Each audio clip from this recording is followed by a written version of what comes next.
My presentation is about a project that we are starting at Nemours regarding the use of multimodal AI to detect clinical deterioration in infants following congenital heart surgery. So here's our team, and then I'll get started. So as you likely all well know, AI is becoming very widespread and used in healthcare. It has a lot of potential in augmenting clinicians, sort of serving as a monitoring tool, a tool that can help clinicians in better treating patients and detecting complications earlier, which can improve failure to rescue rates as well as reduce issues of complications and adverse events. And then obviously personalized care as well, because it can be monitoring a patient 24/7, which is something that a nurse will probably not be able to do because they have to do 10 other things at the same time, right? So these are the benefits that AI can have when used correctly.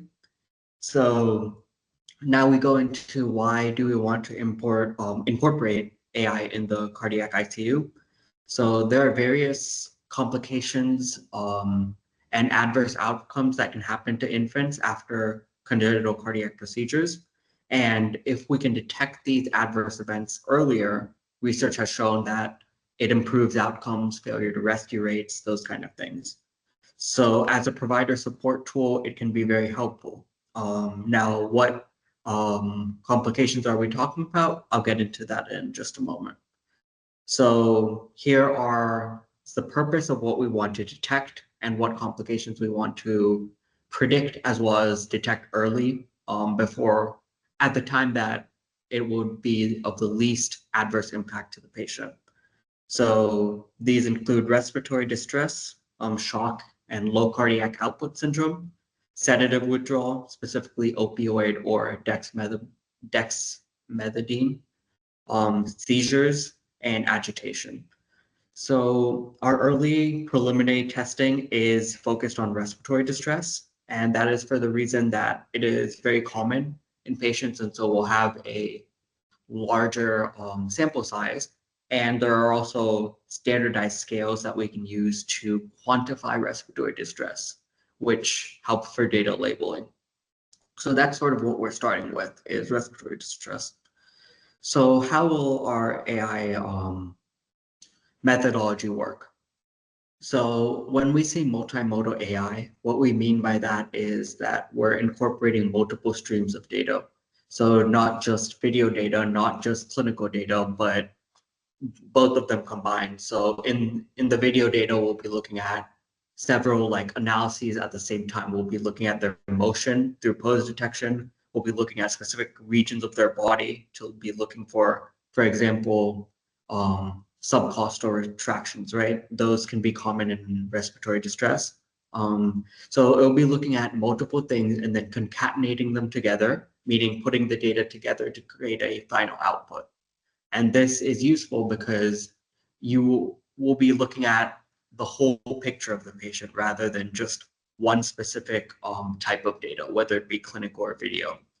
So we'll also be using time series data. What this basically means in AI is typical AI tools will be looking at input in a point of time, right? So you look at the patient as they are now and you say, okay, does this patient have, say, respiratory distress, right? Just looking at them now. But with a lot of these conditions, it doesn't just happen all at once. It sort of builds up to this, right? You want to analyze the patient's change over time rather than just looking at them right now. If you think about it from a clinician perspective, right? What is more useful? Is it just enough to know how the patient is doing right now, what their vital signs are right now? Or is it also useful to know what they were 4 hours ago and how they've changed since then? And so that's sort of what we're trying to do with the time series data, where we're also going to be using TCNs and other time series methods.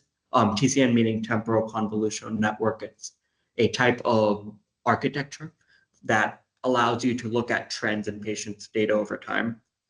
And then As has been mentioned, video data is an important part of this study. We've ordered cameras and are in the process of mounting them so that we can incorporate that video data. So this is our project flowchart. We've done these first two steps. We're currently beginning data collection right now, which is estimated to last about 12 months.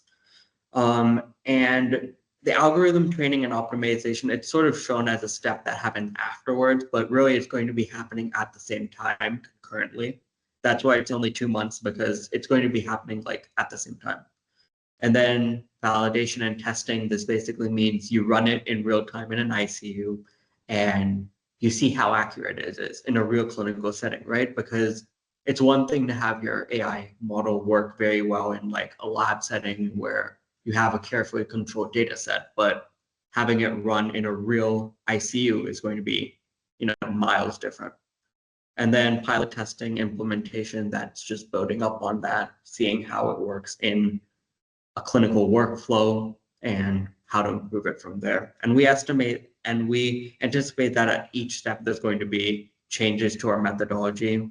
So inclusion and exclusion criteria, we're including children and infants admitted to the cardiac ICU undergoing cardiac surgery or an invasive catheter-based procedure. And we're excluding patients not undergoing surgery or invasive procedures because, first of all, they may not be in the cardiac ICU for as lengthy a period. And second of all, they're going to be a lot less at risk of having complications since they're not having invasive procedures done on them. And going on for that, short-term stays, and if they don't give consent or video monitoring may not be feasible due to any host of reasons, is going to be excluded as well. So this is a visualization of the workflow that I've been talking about of this model. So you can see the multiple streams of data here when I say multimodal. So if we just start at this video-based segment, you can see we have a 15-second video clip.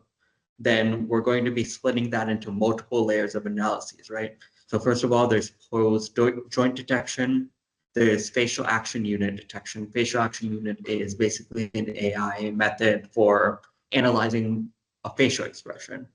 Now, this is what we were planning to do. Now, this part, the facial action unit detection, might change just because of how computationally intensive FAU detection is and why real-time analysis may not be feasible, as well as that most of the algorithms here are intended for adults, not infants, which changes things. But post-joint detection, we'll be using transfer learning to fine-tune a model for infants in the ICU, which should achieve high accuracy for this goal. And then based on relative measurements from the post-joint detection, we're also going to be looking at landmarks. And I know this says facial landmark analysis, but we've actually expanded this to include thoracoabdominal regions, because as I mentioned, for respiratory distress, right, you will see retractions if they're having respiratory distress, invaginations of their skin, sort of heavy breathing. And you can see that on the chest, you can see that on the subcostal area, you can see that in the shoulders. So we'll be focusing our analysis there too. And when I say landmark analysis, I mean that we actually create a region of interest based on the pose measurements. And then we're basically telling the model, hey, look at this specific portion and tell me if you see a retraction. So we're basically telling the model where to look, and that can help us achieve higher accuracy. And so the rest of this is technical idea of how we're going to incorporate all of that together. There's also the vital signs that is all encoded and concatenated. So here's a visualization of our early preliminary testing. So you can see that this is the landmark detection happening.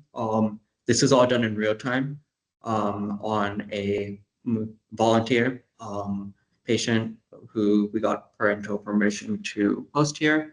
And you can see that this can be tracked over time. And then when I was talking about the region of interest, if you look on the right image, top right image, you can see these regions of interest also being made on real time as part of the pose. And in addition to the pose detection methods, there's also edge detection, that kind of thing, to know where to end these boxes. But pose detection was a leading part of it. So these would be the places that our model would be looking for signs of respiratory distress, right? So heavy breathing, that kind of thing. So for clinical data collection, our study will be using these methods. We'll also be using a high resolution camera, no audio recorded, continuous video monitoring, and no added responsibilities. And then labeling, we'll do it in this method. And these are just important considerations we wanted to keep for our staff. And that concludes my presentation.